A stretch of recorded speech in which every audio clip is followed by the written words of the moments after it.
All right, guys, welcome aboard. Today we're talking about a 2025 Ford Mustang Mach-E Premium, and it has all-wheel drive and it has the extended range battery. Okay, looks like it's 3.2 miles per kilowatt hour efficiency, although if I compute range over battery, it should be 3.4. I don't know, but it has an 88 kilowatt hour battery, the high voltage, of course, and EPA says it's 300-mile range. What I find curious is I thought it was supposed to be like a 91 kilowatt hour battery, but okay, whatever. We'll just run with it, okay?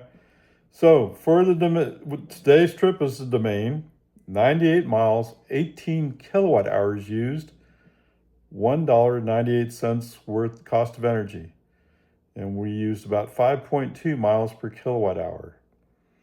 Electricity cost, of course, is 0.11 or 11 cents. Trip cost in terms of efficiency, 61%. All right, cost of energy range.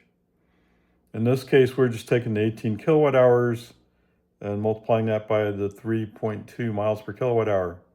That gives us 57.6 miles. So we're making up the Southwest Parkway on the return side of the trip, coming up from the Southwest Austin Tesla Service Center. Okay, range comparison. Yes, we can do it. Okay, 98 divided by 3.2 gives us 30.6 kilowatt hours. 30.6 kilowatt hours times 0.11, $3.37. Yes, right about in line for what we're expecting. 337, I'm sorry, divide by 0.11 gives us 30 kilowatt hours. 30 times 5, 150. Big Ray 1 can do this trip about 1.5 times for the cost of one trip for that Mach-E. Okay, remember, there's a much huger difference for the ICE-powered vehicles. So don't get too down about it, okay? Okay, like I said, the extended range battery, 88 kilowatt hours times 3.2 gives you 281 miles. Now, EPA says it should be 300, but then again, if you look at the Tesla EPA range, Teslas don't typically match that either. So I don't know how, take it with a grain of salt. 281 computed sounds pretty good. And actually the test I've seen lately, 3.2 is optimistic, so I don't know. Okay, anyway, that's good for 7 trips to Walmart from my house. 88 times 0.11, $9.68. $9.68 divided by 0.11 gives me 88 kilowatt hours, which makes sense. That's what we started with. Oh, wait, I did that wrong. It should say 788, shouldn't it? Okay, 788 times 5, 440 miles, 11 trips to Walmart. Okay, right in line. And of course, this combined driving. Car cost, I put down 50,000. I found a dealership that had a premium, and I just took that sticker, and that sticker said specifically it was 50,000. Although they're giving you $1,000 credit for wall charging. At least I think that's what it's for. Anyway, whatever. All right, so let's compare this Ford Mustang Mach-E Premium. It's not a GT. Sorry, that was a typo, but we'll work with that, right? Energy cost per mile, 3 cents. Versus the Model 3 rear-wheel drive long range is 2 cents. Range on one fill-up, computed it was 281. EPA says it should be 300. I'm not sure, but there it is. Okay, Tesla's 363. Wow. I mean, okay, it's just the way it is. The Mustang is obviously the Mach-E, I should say, is nowhere near as efficient as the Tesla. There's no way around it. Okay, cost of fill-up, $9.68. Yes, it has a bigger battery, right? For the Tesla, $8.80. Okay, but they're relatively close, right? Weight, 4,595 pounds.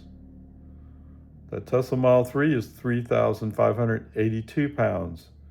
That's 1,000 pounds lighter. And that does impact your efficiency, yes. Seats, 5 for both. The cargo space, one of the big selling points of this Mach-E, I mean, it's relatively minor, but still, 29.7 cubic feet versus 21 cubic feet. Yes, I carry a lot more in that Mach-E. At least I think I can. ADAS, interestingly enough, this one didn't show the Copilot 360 or whatever it was, but it did have Blue Cruise 90-day trial, which actually some people think is pretty good. And of course, the Tesla has cruise control and autopilot included, and full self-driving supervised is $8,000 purchase. You know what? It didn't say anything on that Mach-E about lane centering. Okay. All right. And for gas tax equivalent, it doesn't matter. They're both EVs. So they're both paying $200 per year in Texas. And when you apply for title, you're going to pay an extra $400.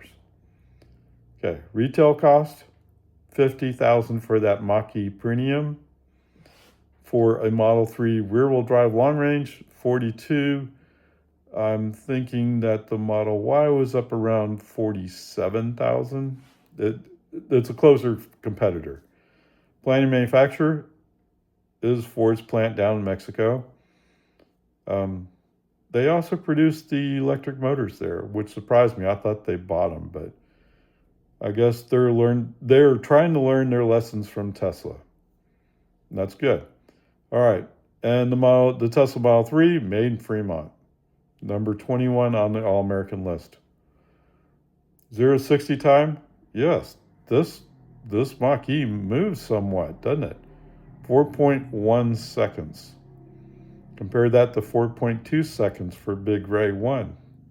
Oh, they beat me. Okay. Okay, so if you saw my previous video, this is all the same.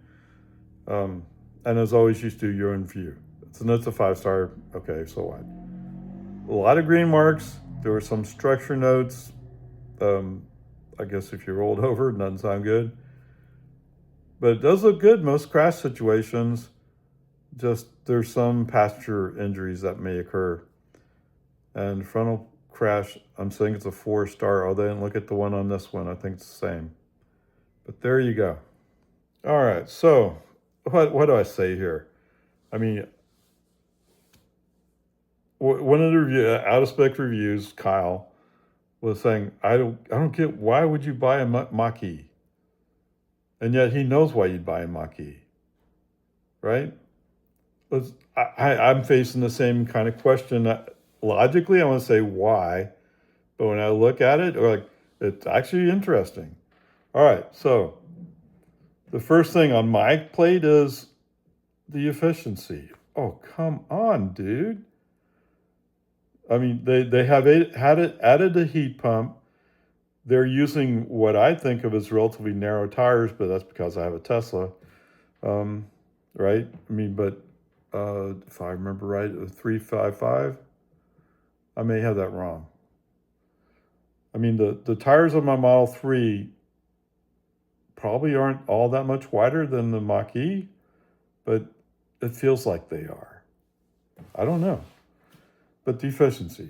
So I can only go, the EPA my range was 300. Computed, it's not coming close to that. The tests I'm looking at make my computed range look excellent, right? So they're getting around 240, 250. Whoa. Okay, whatever. It is what it is. But on the other hand, what kind of trips are you taking where you're driving, right? So don't get too caught up in that range thing. All right? I mean, if your job requires you to drive a lot, this is not the car for you. Unless you like looking good. Okay? So there's that part. Me, yeah, okay, you heard me. I'm a GM guy, right? At heart, I'm a GM guy. But there was always a soft spot in my heart for Ford Mustangs. And it's not exactly a Mustang, but it has a Mustang label on it. But it looks sporty like the old Mustangs did, or what the new Mustangs are, right? The Mustang GT, whatever, 5.0. I forgot what it is exactly. And I just talked about it, right? But okay. I think it looks good. It sounds like the acceleration performance is good up to a point. I think they have some more tuning to do yet, so to speak. And this isn't the car I would be interested in, so it doesn't really matter a whole lot. But I don't know. If you're a Ford guy, I get why you want to buy this car. Okay, it's clear. But efficiency-wise, it's only slightly better than having a pickup, right? I don't know. I don't know. But I would like for Ford to stick around. I would like for them to succeed at what they're trying to do. Okay, there's that part. I actually started out thinking, well, wait, the Mach-E has a rally version. I don't know. Well, anyway, that's not this car.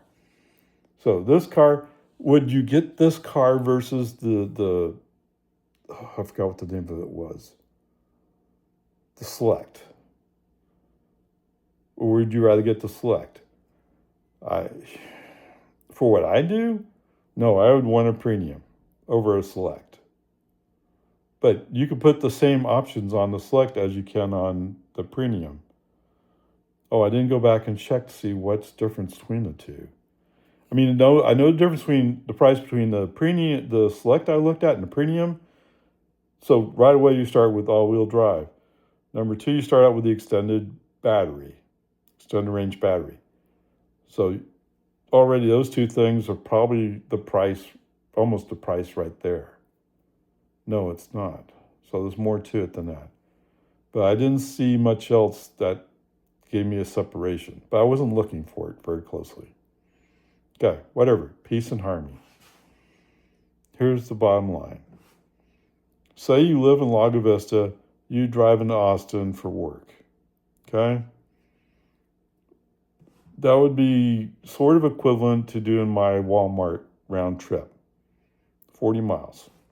Okay, it's probably more like 50, but it's similar to that. Okay? Would it cost you a lot to do it? No. If you're compared to a gas car, forget it. You're beating a gas car all day long. No ifs, ands, or buts. Go get a hybrid Prius. You're beating that. Okay? Because they're using gas is why you're beating them, because they use gas. Okay? If you find a plug-in hybrid, but then the cost is up. Okay? My impression with the Select was that's a pretty reasonable price for a new vehicle. No, you don't believe me? Look, do Google and search it and figure it out. Okay, use whatever search tool you use. It doesn't matter. What matters is what it's searching, right? I don't know, but anyway, from my viewpoint, what's really bothering me is the efficiency. But the efficiency is not going to bother you a whole lot if you're mostly driving around town. So there you go. That would be what I would say. It does sound like your 0 to 60 performance is good. Your brakes are good. Okay? The handling sounds pretty spot on. Okay? Onward, upward charge.